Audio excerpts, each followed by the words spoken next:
చెప్పింది, ఆమె ఆ పక్క వాళ్ళకి చెప్పింది. ఇట్లా మొత్తం అంతా తెలిసిందండి. చివరికి జనక మహారాజు చెవిన పడ్డది. ఎప్పుడైతే జనక మహారాజు చెవిన పడ్డదో 5,000 మంది భటులు 8 చక్రాలతో తోచుకొచ్చిన శివధనుస్సుని 7 ఏళ్ల సీతమ్మ ఎడం చేత్తో ఎత్తిందా. అంత బలవంతురాలికి అంతే బలం ఉన్నటువంటి భర్తని చూడాలని ఈ శివధనస్సుని ఎక్కుపెట్టే పరీక్ష పెట్టారు. రామచంద్ర ప్రభు వెళ్ళారు, శివధనస్సుకి నమస్కారం చేశారు.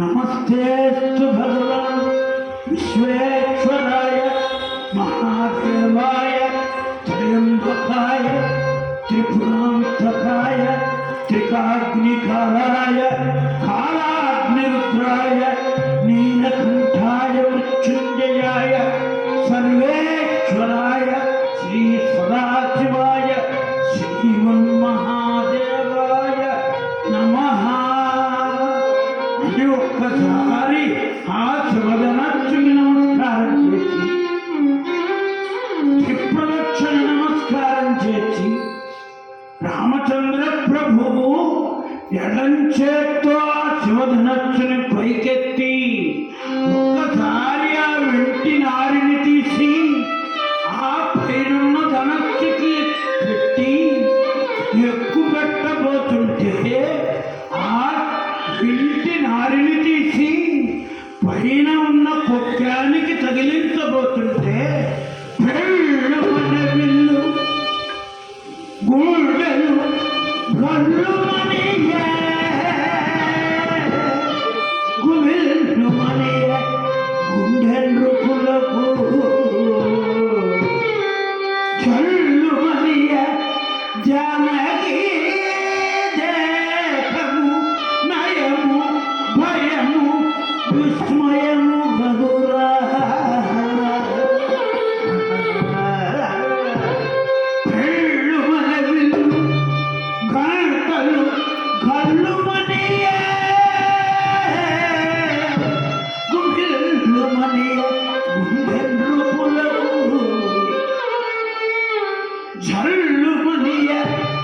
జానకి దేహము నయము భయము విస్మయము గదురా.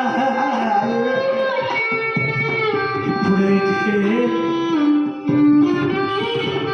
జనక మహారాజు సంతోషపడిపోయి ఎదురేగి రామచంద్ర ప్రభువుని తోడుకుని వస్తుంటే సీతమ్మ తల్లి మెళ్ళో దండ వేయకపోతే ఆగమన్నారు తల్లి.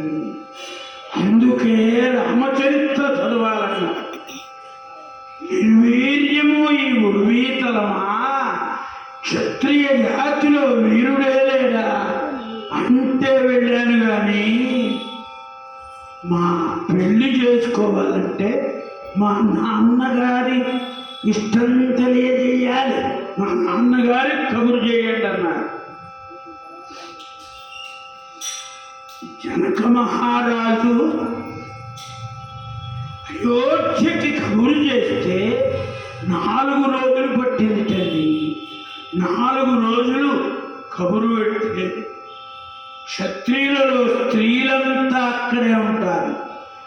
మిగిలిన జనం అందరినీ తీసుకుని కౌసల్య సుమిత్ర కైకారాల సీత రాముల కళ్యాణానికి ఆడవాళ్ళు పెళ్లికి రావటం నిషిద్ధం.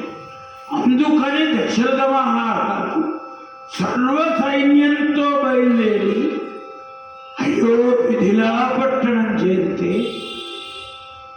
జనక మహారాజు స్వాగత సత్కారాలు ఏర్పాటు చేస్తే రామచంద్ర ప్రభువుకి సీతమ్మని ఇట్లా మీ వాడు శివధనస్సుని ఎక్కుపెట్టాడని చెబితే మరి మా అబ్బాయి రామచంద్రుడికి సీతమ్మనిస్తున్నారు కదా, నాకింకా 3 పిల్లలున్నారు, వాళ్ళ సంగతి ఏం చేయమంటారు? రామ్ దశరథ మహారాజు అడిగేటండి. అనేటప్పటికీ జనకుడు అన్నాడు, సీతమ్మ తల్లి నాకు పొలంలో దొరికింది. సాక్షాత్తు నాకు పుట్టిన పితృకుంది ఊర్మిళ. ఆ ఊర్మిళని లక్ష్మణ స్వామికి ఇస్తానన్నాడు. అయితే మా భరత శత్రుఘ్నుల మాట ఏమిటన్నాడు. ఓ తప్పకుండా పిలై కుశధ్వజ అని తమ్ముణ్ణి పిలిచారు. కుశధ్వజుడు దగ్గరికి వచ్చారు. ఎరా మీ అమ్మాయిల్ని తీసుకొచ్చావా? తెచ్చాన్నయ్య. ఏరి రండి అంటే మాండవి కుశధ్వజుడు యొక్క పెద్ద కుమార్తె మాండవిని భరతుడికి ఇస్తామన్నారు.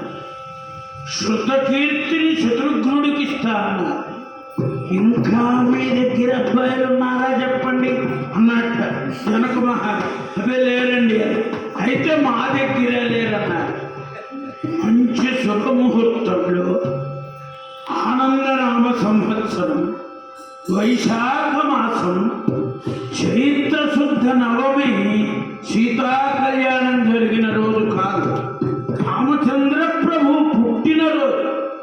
రామచంద్ర ప్రభు పుట్టినరోజు లోక కళ్యాణం కనుక ఆ రోజున మనం శ్రీరామనవమి